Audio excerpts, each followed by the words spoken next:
माझ्याबरोबर मनसेचे उपाध्यक्ष सचिन गायकवाड सर आहेत.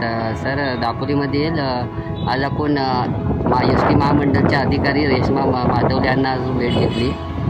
काय सांगाल? काल आम्हाला एक तक्रार आली एस टीच्या संदर्भात. ती कळंबट दापोलीची एस टी आली 9524 नंबर, आणि त्या एस टीचं अक्षरशः पत्र लोंढकळ होतं आणि त्यामुळे दुर्घटना घडणार होती आणि गाडीमध्ये जवळजवळ 25 ते 30 माणसं होती. तो मोठा अपघात टाळण्यासाठी काही तिथल्या ग्रामस्थांनी तिथे थांबून त्यांना विचारणा केली. त्यांना म्हणजे त्या कंडक्टर आणि ड्रायव्हरने आश्वस्त केलं की आमच्या हातात नाही, तर आमच्या पद्धतीची बोला. त्यानंतर ती तक्रार घेऊन आमच्याकडे आलेली आम्ही त्याचं निवारण करण्यासाठी आधी सगळे गेलो, तालुकाध्यक्ष, शहराध्यक्ष, सर्व पदाधिकारी. मॅडम जेव्हा आम्ही म्हटलं की येणाऱ्या भविष्यात गणपती आधी असेल त्यावर म्हणजे उग्र आंदोलन केलं आणि त्याचा सर्वस्व जबाबदारी तुम्ही असाल. कारण की कालची जी घटना घडली त्याची घटना पुन्हा घडता कामा नये. कारण की त्यांचं तिथलं एक कर्मचाऱ्याने सांगितलं की हो, ती गाडी त्या पद्धतीने होती आणि त्यामुळे त्यानंतर ती गाडी डेपोमध्ये आल्यानंतर तिचं काम करण्यात आलं आणि बऱ्याचशा गाड्या की त्या पावसामध्ये गळतात आणि त्यामुळं प्रवाशांना त्याचा त्रास होतो. आम्ही त्याला निवेदन दिलेलं आहे. तर आम्ही गणपतीच्या आधी आम्ही स्वतः येऊन एस चेक करू आणि जर त्यातून जर गळती वगैरे निघाली, गाडी खराब कुठेही कंडिशनने निघाली तर सर्व जबाबदारी तुम्ही असाल. मग आम्ही जे काही करू त्याला सामोरं जायचं आहे तुम्ही ठेवा, हे आम्ही त्याला सांगणार आहे. परवाच आम्ही नगरपंचायत आमच्या शहराध्यक्षांनी एक निवेदन दिलेलं आहे. गणपती येण्यापूर्वी दापोली शहराचे खड्डे भरून घ्यायचे, नाहीतर आम्ही उग्र आंदोलन करू. तसंच आज देखील सर्व सार्वजनिक बांधकामांना देखील निवेदन दिलेलं आहे.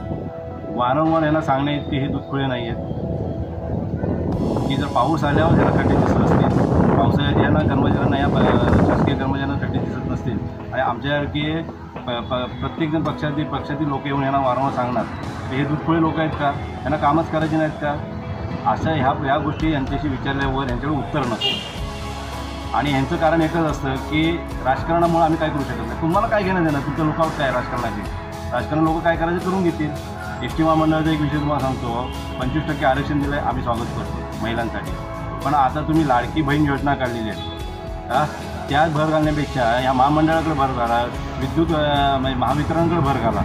त्यांच्या ज्या अडचणी आहेत, त्यांना जे समस्या आहेत ते तुम्ही योग्यरित्या तुम्ही सॉल्व्ह केले तर मला वाटत नाही की लाईट पावसात आणि इतर वेळी पण जाईल. तुम्ही जर चांगलं काम केलं तर तिथे चांगलं भरीव निधी दिलेत, तर एस टी महामंडळाला भरीव निधी दिले तर त्यांची एस्टेटिकही चांगले होतील.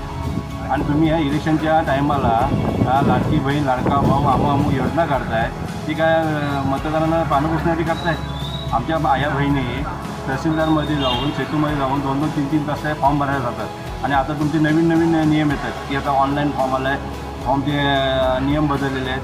मग तुम्ही काय फसवण्याचं काम करताय, स्वप्न दाखवण्याचं काम करताय आमच्या आई बहिणींना. तो तिथे ही योजना काढण्यापेक्षा तुम्ही इथं जे एस टी महामंडळामध्ये तुम्ही खर्चिक काम केलं, महावितरणमध्ये खर्चिक काम केलं, या रस्त्याकडे तुम्ही बघितलं. आज तुम्ही मुंबई गोवा हायवे बघितला, हे 17 ते 18 वर्ष आपण ते खड्ड्यातून जातो, त्यातून किती बळी गेली. त्या बळी लोकांनी ह्याला हाय ना लागतील. माननीय वैभवजी खेडेकरांनी ज्यावेळी आंदोलन केले 3-4 वर्षापूर्वी, तर त्यांना तुम्ही जेलमध्ये पाठवले आणि तोच पूल आज खचला, तो रस्ता खचला का, तर जनतेसाठी भांडतात म्हणून. जर असं जर वारंवार करणार असाल तर ती जनता तुम्हाला माफ नाही करणार. येणाऱ्या विधानसभेला तुम्हाला त्याचा हिशोब ते चुकता केला जाईल. जो आता लोकसभेला झाला ती झालं तुम्हाला विधानसभेला भोगावी लागणार आहे.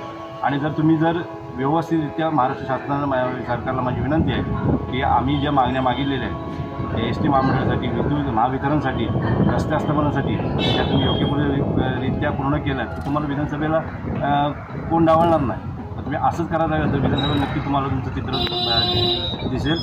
आणि महाराष्ट्र नवनिर्माण सेनेने जे कार्य हातात घेतलेले आहे, एक नगरपंचायत, बांधकाम ऑफिस आणि एस टी महामंडळ यांच्याशी जे आम्ही कार्य हातात घेतलेलं आहे, जे पूर्ण नाही झालं तर आम्ही मनसेताईंनी आंदोलन छेडू.